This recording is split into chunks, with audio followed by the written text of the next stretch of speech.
Ukraine's formidable offensive against Russian trenches involved 3 tanks, 6 armored vehicles, and numerous troops, with the tanks relentlessly engaging the enemy. Seizing the opportunity, Ukrainian soldiers from the 35th Marine Brigade courageously stormed the Russian trench, successfully infiltrating it. This intense conflict unfolded in southern Ukraine as part of the ongoing Ukrainian efforts to gradually breach Russian lines, albeit at a measured yet consistent pace.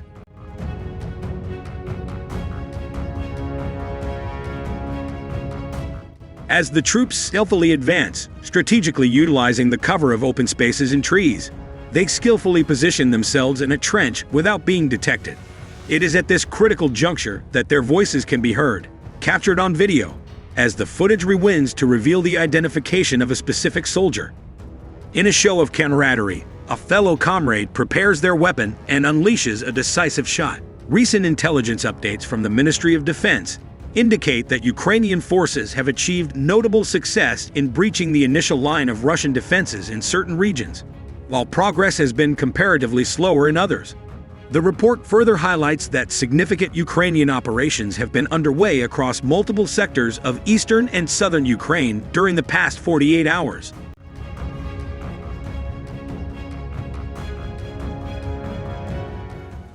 Amidst a grueling confrontation reminiscent of the trench warfare witnessed in the First World War, the progress of the foreign invasion has come to a violent standstill.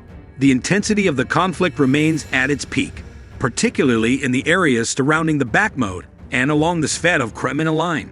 Ukrainian forces are diligently gearing up for an imminent counteroffensive, shrouded in utmost secrecy.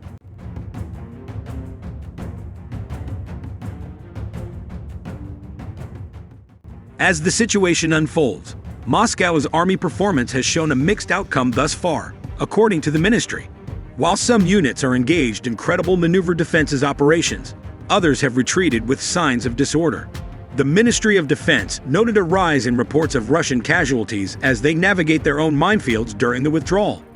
In a promising development, Ukrainian military officials announced on Monday that their forces had successfully recaptured another village in the southeastern region from Russian invaders. These initial small-scale victories mark the beginning of new operations against Moscow's ongoing invasion of Ukraine, which has persisted for over 15 months.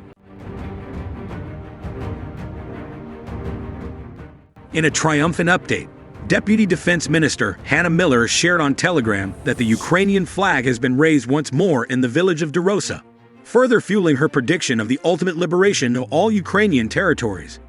This promising development comes just a day after Ukrainian officials expressed their confidence in the ongoing operations.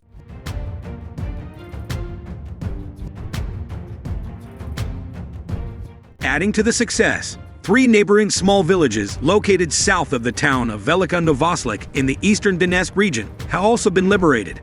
These villages are situated within the Remenbika Ledge, a specific segment of the front line where the Russian-controlled territory extends into the Ukrainian-held area. This region has emerged as one of the focal points of the ongoing intense clashes in the foreign invasion.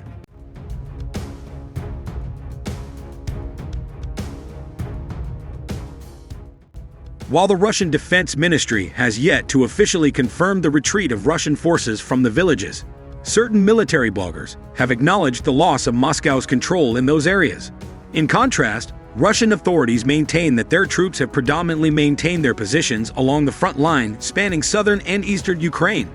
However, Western analysts and military officials have issued warnings, cautioning that dislodging heavily fortified and proficient Russian troops will likely require several months of sustained effort, emphasizing that the outcome of any Ukrainian counteroffensive remains highly uncertain.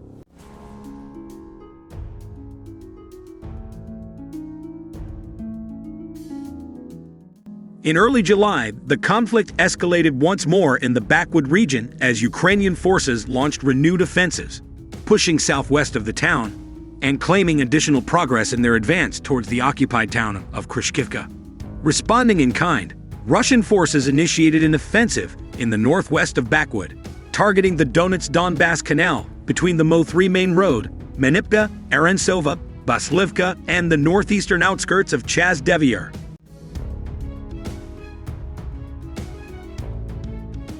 In addition, the invaders persistently endeavored to dislodge the defenders from the western periphery of Bakhmut. According to the Ukrainian General Staff, they resumed their assault on the western section of the Donetsk-Donbass Canal, located southwest of the town. Furthermore, the Russian forces sustained their offensive operations along the border of Kharkiv and Luhansk oblasts, as well as southwest of Crimea, albeit with diminished intensity compared to the heightened aggression witnessed in the final 10 days of June. Similar engagements were observed in the areas of Avdiivka and Marinka.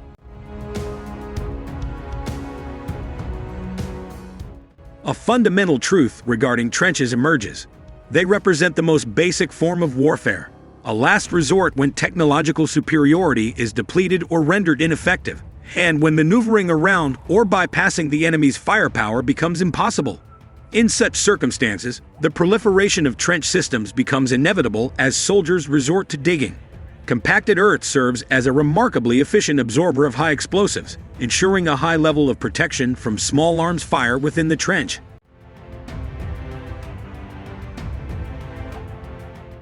Additionally, depending on the trench's design, and except for direct hits, substantial shielding is provided against artillery, mortars, and even air attacks.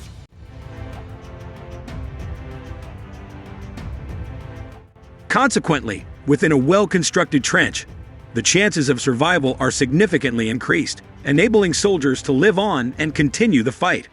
The hope amidst the grim reality of eastern Ukraine, particularly in Bakhmut, lies in the resilience displayed as trench warfare resurfaces, accompanied by relentless artillery and rocket strikes exchanged between opposing forces across a heavily mined battlefield. The harrowing reports broadcasted on television have exposed the scenes of mud-soaked battlegrounds, the bloodshed, and the guts of soldiers navigating through calf-deep liquid mud. Dugouts become crowded with wounded soldiers, while young men and women anxiously await the eerie sound of an incoming shell, emphasizing the grim circumstances faced by those entrenched in the conflict.